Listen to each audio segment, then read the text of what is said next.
ಬಡಿದಾಟ ಈಗ ಹಾಲಿ ಸಿಎಂ ಮತ್ತು ಮಾಜಿ ಸಿಎಂಗಳ ಬಡಿದಾಟವಾಗಿ ಕನ್ವರ್ಟ್ ಆಗಿದೆ. ಅವರಿಗೆ ಇವರು ಸವಾಲ್ ಹಾಕೋದು, ಇವರಿಗೆ ಅವರು ಸವಾಲ್ ಹಾಕೋದು. ಇದರ ಮಧ್ಯೆ ಸರ್ಕಾರ ಈ ಕ್ಷಣದವರೆಗೂ ಪ್ರತಿಭಟನೆಗೆ ಕೂತಿರುವ ರೈತರ ಮಾತನ್ನೇ ಕೇಳ್ತಿಲ್ಲ, ಕೇಳುವ ಪ್ರಯತ್ನವನ್ನಂತೂ ಮಾಡಿಲ್ಲ. ಇದೇ ಇವತ್ತಿನ ಗ್ಯಾರಂಟಿ ಸ್ಪೆಷಲ್ ಬಿಡದಿ ಚಾಲೆಂಜ್. ನಾನು ಸೌಖ್ಯ ಸೊರಬ.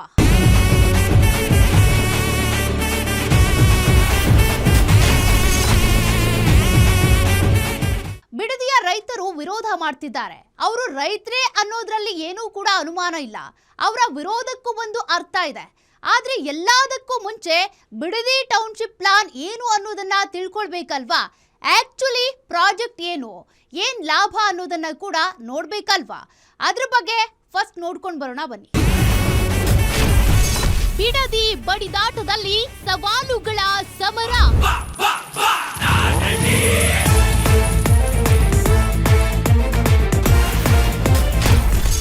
ವಿಧಾನಸೌಧಕ್ಕೆ ಬನ್ನಿ, ಸಿಎಂ ಚಾಲೆಂಜ್. ಕುಮಾರಸ್ವಾಮಿ ಅವರೇ ಇದಕ್ಕೆ ನೋಟಿಫೈ ಮಾಡಿದಂತ ಟೌನ್ಶಿಪ್.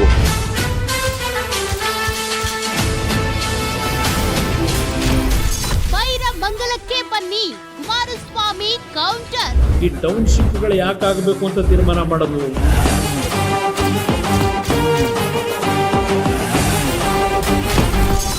ಬಿಡದಿ ರೈತರಿಂದ ಸರ್ಕಾರಕ್ಕೆ ಸವಾಲ್.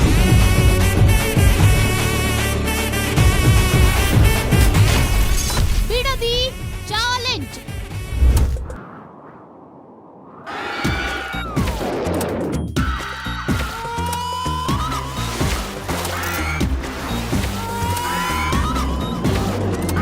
ಬಿಡದಿ ತಟ್ಟೆ ಇಡ್ಲಿ ಕೆಂಪು ಚಟ್ನಿಗೆ ಫೇಮಸ್. ವಂಡರ್ಲಾ ಅಮ್ಯೂಸ್ಮೆಂಟ್ ಪಾರ್ಕ್ನಿಂದ ಫೇಮಸ್. ಟೊಯೋಟಾ ಕಿರ್ಲೋಸ್ಕರ್ ಕಂಪನಿಯಿಂದ ಫೇಮಸ್. ದೊಡ್ಡ ಆಲದ ಮರಕ್ಕೆ ಫೇಮಸ್. ಬಿಗ್ ಬಾಸ್ ಶೂಟಿಂಗ್ ನಡೆಯೋ ಸ್ಪಾಟ್ ಎಂದು ಫೇಮಸ್. ಅದೀಗ ಭೂ ಹೋರಾಟಕ್ಕೆ ಇಡೀ ರಾಜ್ಯದಲ್ಲಿ ಪ್ರಖ್ಯಾತಿ ಮತ್ತು ಕುಖ್ಯಾತಿ ಎರಡನ್ನೂ ಪಡ್ಕೊಂಡಿದೆ. ಬಿಡದಿ ಕುರುಕ್ಷೇತ್ರವಾಗಿ ಬದಲಾಗ್ತಿದೆ. ಅದಕ್ಕೆಲ್ಲ ಕಾರಣವಾಗಿದ್ದು ಒಂದು ಭೂಸ್ವಾಧೀನ.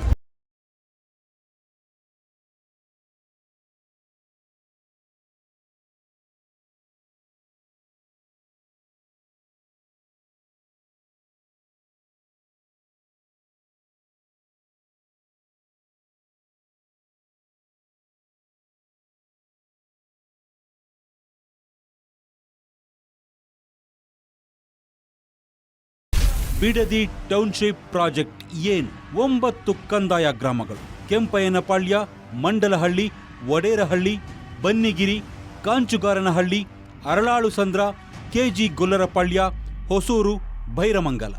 ಯೋಜನೆಗೆ ವಶಪಡಿಸಿಕೊಳ್ಳುತ್ತಿರುವ ಭೂಮಿ 7,481 ಎಕರೆ.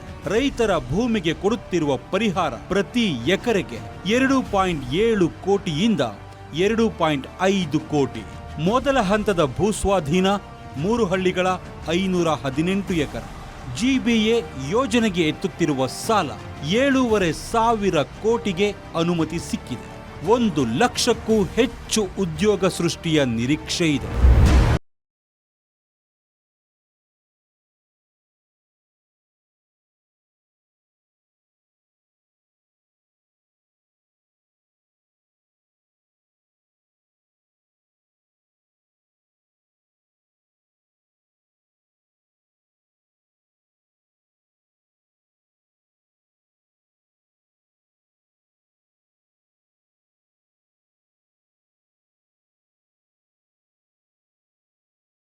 ಸಾವಿರ ಎಕರೆ ಪ್ರದೇಶದಲ್ಲಿ ಎಐ ಇಂಡಸ್ಟ್ರಿಯಲ್ ಪಾರ್ಕ್ ಸ್ಥಾಪನೆ.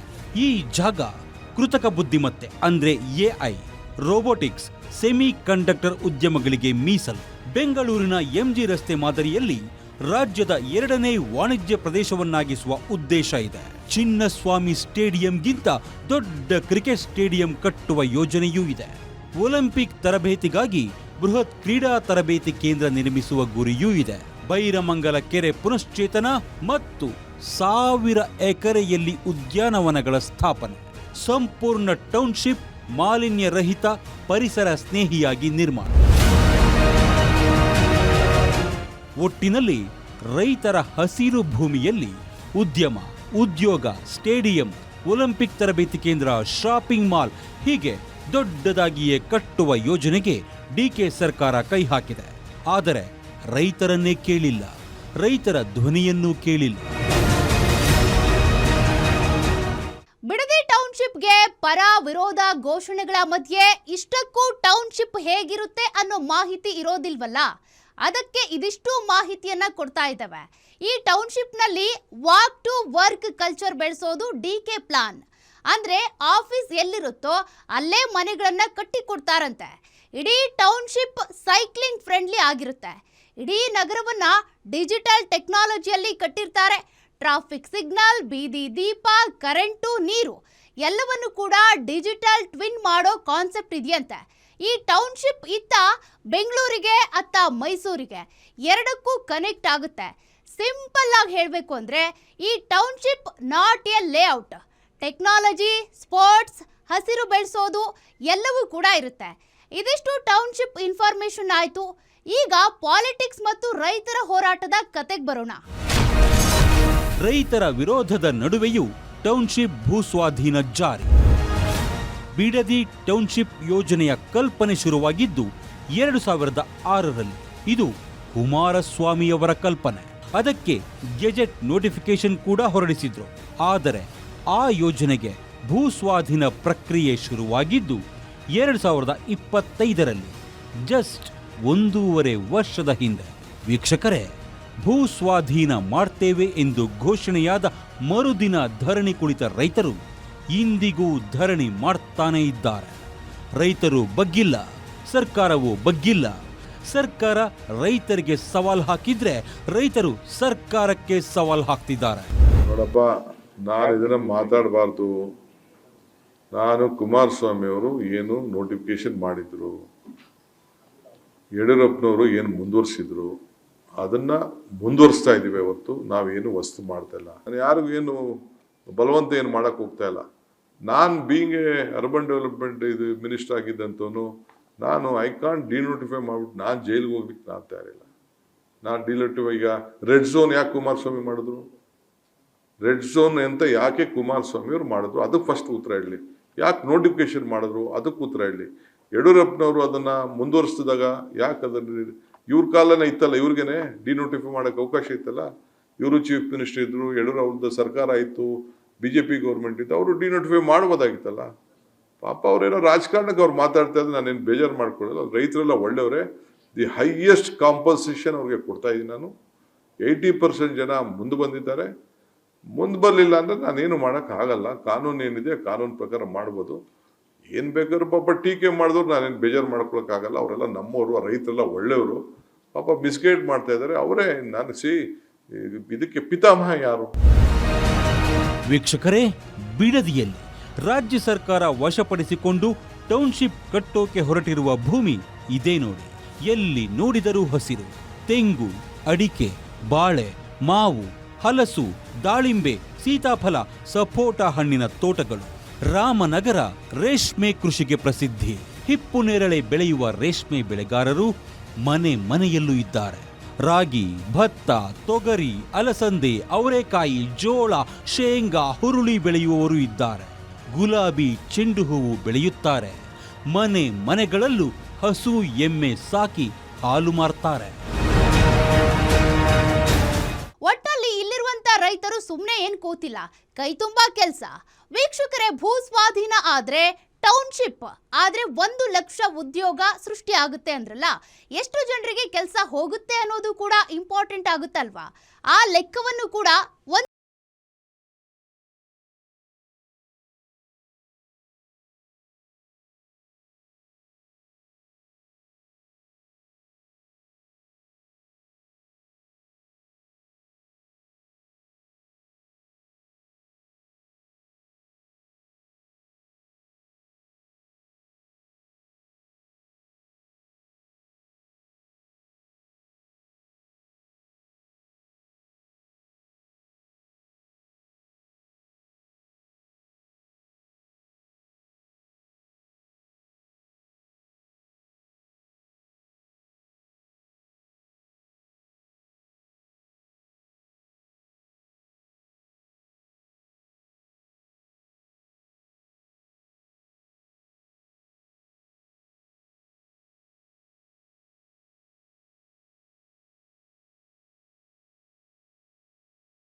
ಪ್ರಶ್ನೆ ಇದೆ.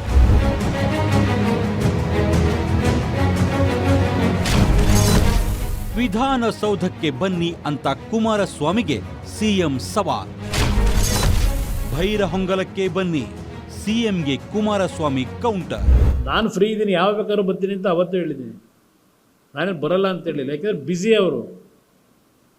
ಅವರಷ್ಟು ಬ್ಯುಸಿ ನಾವಿಲ್ಲ. ಅದರಿಂದ ಅವರು ಆ ಬ್ಯುಸಿ ಶೆಡ್ಯೂಲ್ನಲ್ಲಿ ಸಮಯ ಫ್ರೀ ಮಾಡ್ಕೊಂಡು ಬಂದು ನಮ್ಮದೇನು ಯಾವಾಗ ಬೇಕಾದ್ರೂ ತಯಾರಿದ್ದೀವಿ. ಇದೇನು ಸುಮ್ಮನೆ ನಾವು ರೆಡಿ ಮಾಡ್ಕೊಂಡು ಬಂದಿದ್ದೀವ? ಇದೆಲ್ಲ ರೈತರದೇ. ಅದರಿಂದ ಅಲ್ಲೇ ಬೈರ್ಮಂಗ್ ಜನಗಳ ಹತ್ರಕ್ಕೆ ಹೋಗೋಣ. ಅಲ್ಲಿ ಯಾರು ಹೆಣ್ಮಕ್ಳು ವಯಸ್ಸಾಗಿರೋರು 450 ದಿನದಿಂದ ಕೂತವರಲ್ಲ, ಅಲ್ಲೇ ಅವ್ರ ಮುಂದೆನೇ ಚರ್ಚೆ ಆಗಲಿ, ಹೋಗೋಣಂತೆ. ಕೇಂದ್ರ ಸಚಿವ ಕುಮಾರಸ್ವಾಮಿ ಹೀಗೊಂದು ಚಾಲೆಂಜ್ ಹಾಕ್ತಿದ್ದಂತೆಯೇ ಸಿಎಂ ಡಿಕೆ ಶಿವಕುಮಾರ್ ಪತ್ರವನ್ನ ಬರೆದೇ ಬಿಟ್ರು. ಶುಕ್ರವಾರ ಬೆಳಗ್ಗೆ 11 ಗಂಟೆಗೆ ವಿಧಾನಸೌಧಕ್ಕೆ ಬನ್ನಿ, ನಿಮ್ಮೊಂದಿಗೆ ನಿಮ್ಮ ತಂಡದ 5 ಸದಸ್ಯರನ್ನೂ ಕರೆದುಕೊಂಡು ಬನ್ನಿ ಅಂತ ಒಂದು ಪತ್ರ ಬರೆದರು. ಅದಕ್ಕೆ ಉತ್ತರವಾಗಿ ಕುಮಾರಸ್ವಾಮಿ ಅವರು ಒಂದು ಕೌಂಟರ್ ಕೊಟ್ಟರು. ಅಲ್ಲ, ಅಸಲು ಕರೆದಿರ್ತಕ್ಕಂಥದ್ದೇ ಅದರಲ್ಲಿ ಒಂದು ರೀತಿ ಕರೆದಾಗೂ ಇರಬೇಕು, ಅದು ಆಗದೇ ಇರ್ತಕ್ಕಂಥ ರೀತಿಯಲ್ಲೂ ಆಗಬೇಕು ಅನ್ನೋದು ಅವರ ಅಭಿಪ್ರಾಯ ಇದೆ. ಇಲ್ಲಿ ಪ್ರಶ್ನೆ, ಯಾರು ಈ ಸಮಸ್ಯೆಗೆ ಒಳಗಾಗಿದ್ದಾರೆ ಅವ್ರನ್ನ ಹೊರತುಪಡಿಸಿ ನಾವು ಕೂತು ಮಾತಾಡೋದೇನಿದೆ? ಈಗ ನನ್ನ ನಡುವೆ ಅವರ ನಡುವೆ ಏನು ಯಾವುದೇ ರೀತಿಯ ಇಲ್ಲಿ ಪ್ರತಿಷ್ಠೆ ಏನಿಲ್ಲ. ನನಗೆ ಇಲ್ಲಿರ್ತಕ್ಕಂಥದ್ದು ರೈತರ ಸಮಸ್ಯೆ ಪರಿಹಾರ, ಅದಕ್ಕೆ ಸರ್ಕಾರ ಸಮ್ಮತ ವ್ಯಕ್ತಪಡಿಸಿದ್ರೆ ಮುಗಿದೋಯ್ತು. ಅದನ್ನು 10 ನಿಮಿಷದ ಕೆಲಸ ಈಗ ಅಲ್ಲೇ ಮಾಡಬೇಕಾ? ಇಲ್ಲಿ ಯಾವ್ಯಾವ ಥರ ನಡೀತಾ ಇದೆ. ಅವತ್ತು ನಮ್ಮ ಸರ್ಕಾರ ನಡಿಬೇಕಾದ್ರೆ ಏನೇನು ವಾಗ್ದಾಳಿ ಮಾಡಿದರು ಎಲ್ಲ ನಾಯಕರುಗಳು, ಇವತ್ತು ಎಲ್ಲೆಲ್ಲಿ ಏನೇನು ಮಾಡೋಕ್ಕೆ ಹೊರಟಿದ್ದಾರೆ, ಯಾವ ಥರ ನಡೀತಿದೆ, ಹಲವಾರು ದಾಖಲೆಗಳಿದೆ. ಇದು ಕುಮಾರಸ್ವಾಮಿ ಅವರ ವಾದ. ಸಮಸ್ಯೆ ಆಗಿರೋದು ರೈತರಿಗೆ, ಬಿಡದಿ ಸುತ್ತಲಿನ 9 ಗ್ರಾಮಗಳ 9,500 ರೈತರಿಗೆ. ಅವರನ್ನೇ ಬಿಟ್ಟು ಬೇರೊಬ್ಬರನ್ನ ಮಾತನಾಡಿಸುವ ಅವಶ್ಯಕತೆ ಏನಿದೆ ಅನ್ನೋದು ಕುಮಾರಸ್ವಾಮಿ ಪ್ರಶ್ನೆ. ಬಿಡದಿ ಹೋರಾಟಕ್ಕೆ ದೇವೇಗೌಡರ ಎಂಟ್ರಿ ಫಿಕ್ಸ್. ಬಿಜೆಪಿಯಿಂದಲೂ ಬಿಡದಿ ರೈತರ ಪರ ಹೋರಾಟ. ಈಗಾಗಲೇ ನಿಖಿಲ್ ಕುಮಾರಸ್ವಾಮಿ ನೇತೃತ್ವದಲ್ಲಿ ದೊಡ್ಡ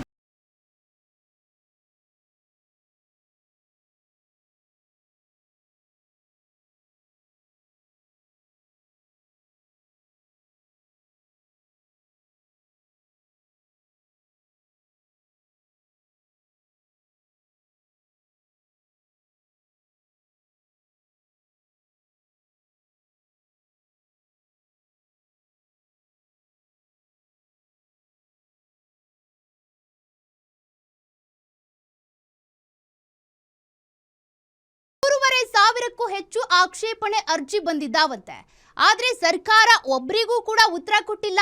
ಸುಮಾರು 10,000 ರೈತ ಕುಟುಂಬಗಳಲ್ಲಿ 3,500 ಇಂದ 4,000 ಆಕ್ಷೇಪಣೆ ಅರ್ಜಿ ಬಂದಿದ್ದಾವೆ. ಅಂದ್ರೆ ಅದು ಹೆಚ್ಚು ಕಡಿಮೆ 50% ಆಗುತ್ತೆ. ಸರ್ಕಾರ ಸುಳ್ಳು ಹೇಳ್ತಾ ಇದೆ.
ಈ ಭಾಗದ ಶಾಸಕ 3 ಸಾರಿ ಗೆದ್ದೋಗವ್ರೆ.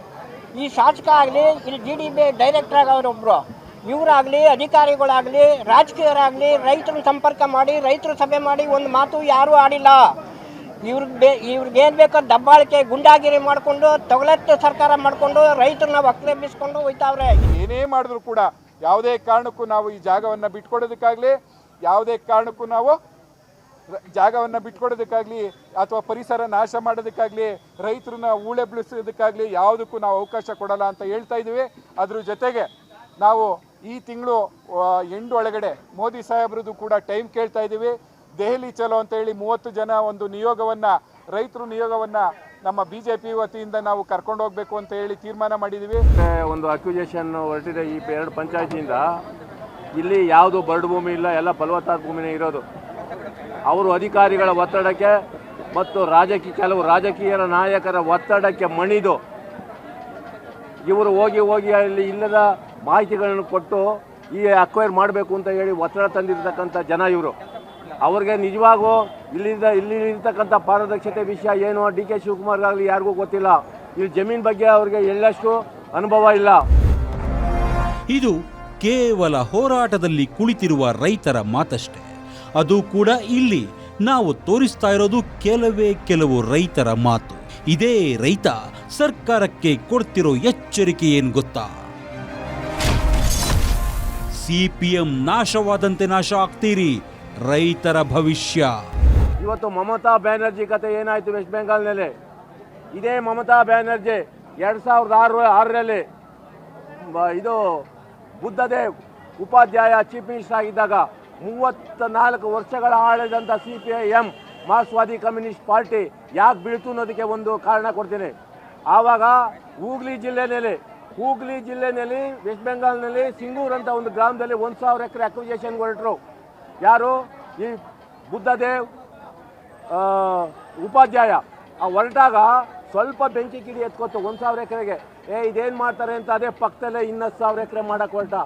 ಆವಾಗ ಕಾಂಗ್ರೆಸ್ನಲ್ಲಿದ್ದಂಥ ಮಮತಾ ಬ್ಯಾನರ್ಜಿ ರಾಜೀನಾಮೆ ಕೊಟ್ಬಿಟ್ಟು ತೃಣಮೂಲ ಕಾಂಗ್ರೆಸ್ ಸ್ಥಾಪನೆ ಮಾಡಿ ಆಯಮ್ಮನೆ ಅಧ್ಯಕ್ಷೆಯಾಗಿ ಆವಾಗ ಇದಕ್ಕೆ ಪ್ರತಿಭಟನೆಗೆ ಹೊರಟರು.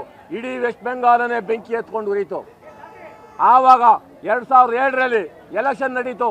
ಈ 34 ವರ್ಷ ಆಳಿದಂಥ CPIM ಮಕಾಡೆ ಮನಕೊತ್ತು. ಮಮತಾ ಬ್ಯಾನರ್ಜಿ ಅವರು ಚೀಫ್ ಮಿನಿಸ್ಟರ್ ಆದರು. ಹಂಗೇನೆ ನೀವು ಆಯ್ತೀರಿ. ದಯವಿಟ್ಟು ಹೇಳ್ತೀನಿ, ಇದೊಂದು ಕಿವಿ ಮಾತು. ನೀವು ದಯವಿಟ್ಟು ಈ ಅಕ್ವಿಜೇಷನ್ ಕಾಲಿಗೆ ಬೇಡಿ. ಇದು ಇಡೀ ಕರ್ನಾಟಕನೇ ಎತ್ಕೊಂಡು ಉರಿತದೆ. ನಾವು ಜಮೀನು ಕೊಡೋದಿಲ್ಲ, ಏನೇ ಆದರೂ ನಾವು ಜಮೀನು ಬಿಡೋದಿಲ್ಲ.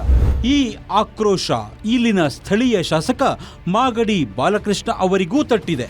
ಅವರು ಕ್ಷೇತ್ರದಲ್ಲಿ ಕಾಣಿಸಿಕೊಂಡರೆ ಮುತ್ತಿಗೆ ಹಾಕುವ ಪ್ರಯತ್ನಗಳು ಆಗಿವೆ. ಜನ ರೊಚ್ಚಿಗೆದ್ದಿದ್ದಾರೆ. ಬಿಡದಿಯಲ್ಲಿ ಆಕ್ರಮಿಸಿಕೊಳ್ಳುತ್ತಿರುವ ಊರಿಗೇ ಹೋಗಿ ಕೇಳಿದರೆ ಆ ಜನ ಇನ್ನೊಂದು ಮಾತು ಹೇಳ್ತಾರೆ.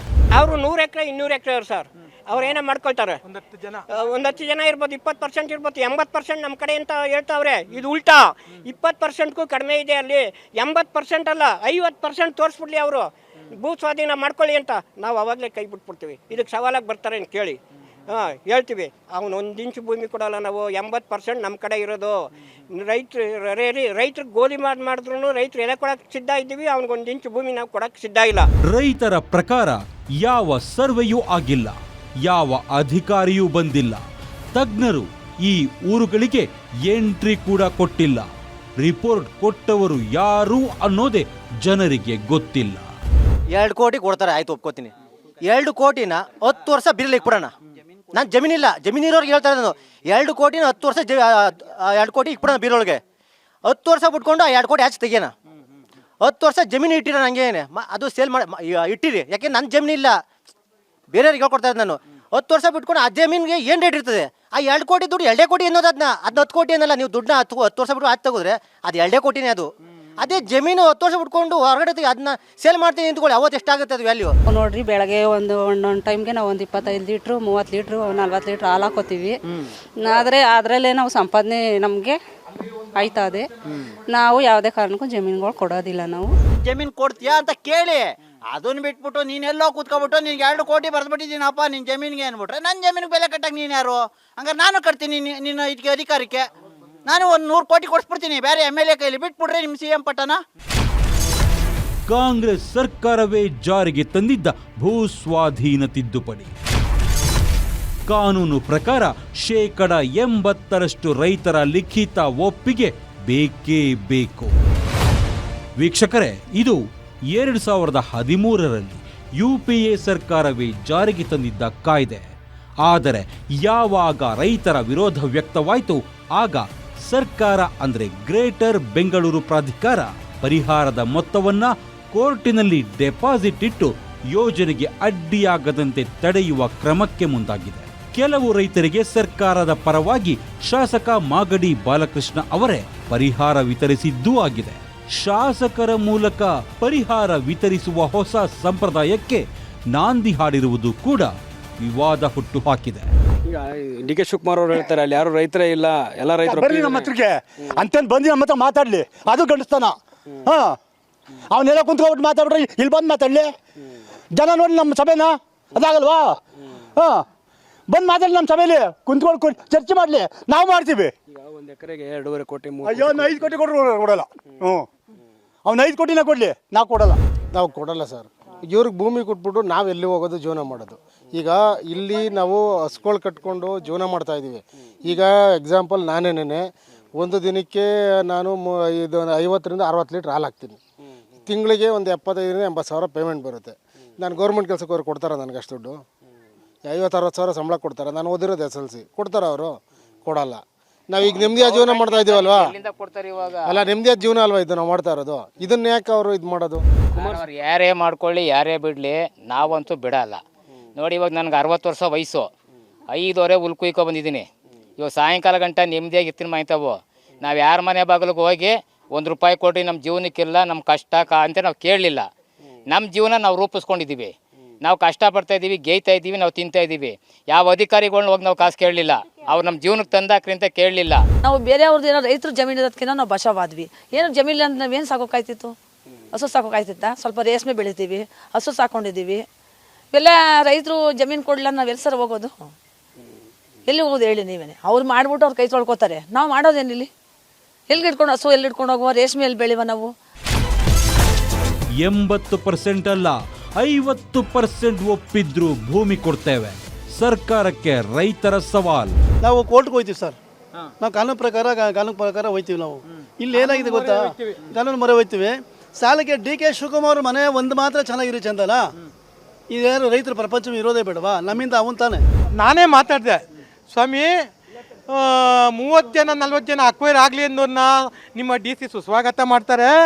ಅದೇ 3,500-4 ಸಾವಿರ ಬಂದು DC ಆಫೀಸ್ನ ಹೋಗಿ ಮನವಿ ಪತ್ರ ಕೊಡೋಕೆ ಹೋದರೆ 144 ಜಾರಿ ಮಾಡ್ತೀರಿ.